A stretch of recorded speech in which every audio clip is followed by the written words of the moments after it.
La Mayenne est une terre de châteaux. On le voit quand on est ici.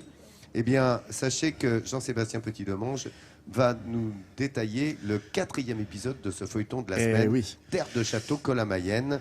Alors là, une merveille juste sublime, Jean-Seb. Absolument, on va partir comme ça au fil des routes, dans le bocage, dans la nature mayennaise, où il y a toujours soit un manoir, soit un château en embuscade. Et justement, nous allons partir pour Lassé, joli petit village aux ruelles étroites, aux maisons de granit, qui a abrité dans son histoire 3 châteaux à la fois. Le premier repose tranquillement sous le lierre, le deuxième est en train de se refaire une beauté. Le troisième, qui est le plus beau, qui est le plus captivant de tous les châteaux forts de la région. Imaginez quand même, 8 tours massives, une barbacane en proue de bateau, un pont-levis qui fonctionne. Et Henri, chevalier des temps modernes. Je n'en dis pas plus. On va aller le découvrir. Au nord de la Mayenne, dans la région des Pays de la Loire, se dresse le château fort de Lassé. Construit en 1458, il est l'un des rares châteaux forts de France conservés en si bon état. Avec ses 8 tours circulaires, le château est une véritable forteresse et un trésor d'architecture militaire. Derrière ces tours en pierre, a priori inhospitalières, vit une famille, les Montalembert. Depuis 1 an, Emery, Cécilia et leur fils, Henri, occupent les lieux. Si l'image semble venir d'un autre temps, elle est pourtant bien contemporaine. On peut faire un joli dessin maintenant. Et dans cet environnement presque magique, Henri, 4 ans et demi, grandit en vivant dans un décor de conte pour enfants, avec un vrai château fort pour terrain de jeu. Sa mère, Cécilia de Montalembert, est également amusée par cette vie de château, pas comme les autres. L'autre jour, j'ai réalisé que c'était pas forcément une vie normale. Je nettoyais le pont-levis. Et j'ai un ami qui m'appelle et je lui dis, voilà, non, non, tu me déranges pas, je suis en train de nettoyer mon pont-levis. Puis après, je me suis entendue et je me suis dit, est-ce que c'est normal de dire ça Je ne sais pas. Une vie atypique, dans un lieu qui l'est tout autant. C'est dans cet environnement que le petit Henri se crée des souvenirs qui le suivront toute sa vie. Il rejoint ainsi des générations de Lasséens qui ont vécu des moments forts. Ce sont eux qu'Henri accueille ce matin à l'entrée du château. Bonjour Henri, je peux passer? Merci. Aujourd'hui, ces habitants, membres de l'association des Amis du Château, viennent revivre certains de leurs plus beaux souvenirs. C'est le cas de Martine et Jean-Paul Leray. En 1971, ils sont venus au château pour leur lune de miel.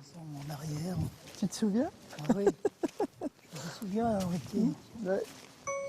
À l'époque, ils avaient pu monter sur les remparts pour immortaliser le moment.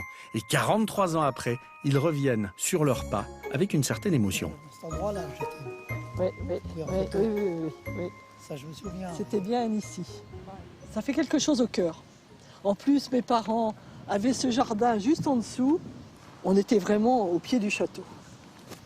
Alors, quand on est sur ce chemin de ronde, les souvenirs d'enfance sont juste en dessous aussi. Parce qu'il y a une petite cabane, mon père élevait un cochon. Et Un cochon, quoi. un cochon carrément, et tous les jours on venait au jardin. Donc c'était vrai, c'est quelque chose, c'est toute une vie. Ça vous marque. Ces vieilles pierres de plus de 500 ans portent en elles l'histoire des habitants qui ont vécu leur enfance, comme Michel. Depuis la Seconde Guerre mondiale, plusieurs générations ont eu ce château pour terrain de jeu. Franchement, j'aime le château. J'aime le château. Mes enfants y ont joué, moi j'y ai joué. Mes petits-enfants, ils viennent, ils disent « Papy, il est beau le château ». Pour nous, c'est intéressant. Et puis là, on aime bien la famille. C'est notre château, quoi. Aujourd'hui, toute la population s'est emparée de ce château. Ils viennent le visiter, mais en profitent également pour retrouver leur jeunesse. Le temps d'un après-midi, il est encore possible de se prendre pour un chevalier et d'actionner le pont-levis, un des derniers en état de marche en France. Pour pouvoir donc relever ce pont-levis, il suffit de tirer sur ces cordes. Le contrepoids bascule, ce qui permet au tablier du pont de se soulever. L'exercice est un peu physique, mais il permet à tous de vivre un moment unique. Le château nous permet de garder ce regard d'enfant. Et à chaque fois, c'est toujours une sorte de sensation là, qui vous dresse les poils sur les bras. Et on a toujours cette impression d'un lieu magique. Un lieu magique. C'est fabuleux. Un lieu magique dans lequel les souvenirs des uns croisent l'histoire des autres. Les gars, ça fait protéger les gens. Oh, très bien. Oui, je connais le comte de Montalembert, le comte Artus de Montalembert. Arthur, Artus de Montalembert. c'est qui? C'est ton grand-père. C'est grand-papa. C'est grand-papa pour toi. Annick Daguenet a grandi à Lacé. Son histoire et celle du château sont intimement liées. Je me souviens particulièrement d'avoir été en catimini jusque dans là-haut, voir les oubliettes. Alors je ne vous dis pas les fantasmes qu'on a eus après. Alors, on était toute une bande d'enfants. C'était extraordinaire, quoi. Tu me fais un bisou? Un gros. Un gros. Ah, attends, moi je t'en fais un. Au revoir, Henri. Au revoir. Une fois refermé le livre des souvenirs, la vie au château reprend son cours normal et le petit Henri peut à nouveau reprendre possession de ces murs qui seront un jour les siens.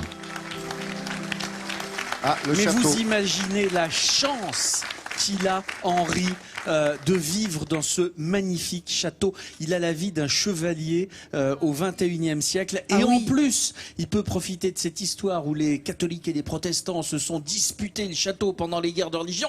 Et il peut côtoyer le four que l'on voit dans le château, le four dans lequel Lavoisier a fait ses expériences de cuisson du kaolin, qui a permis à la céramique de devenir un art de la flamme français. C'est là qu'il l'a fait parce que Lavoisier a été enfermé car le château était une prison à une époque.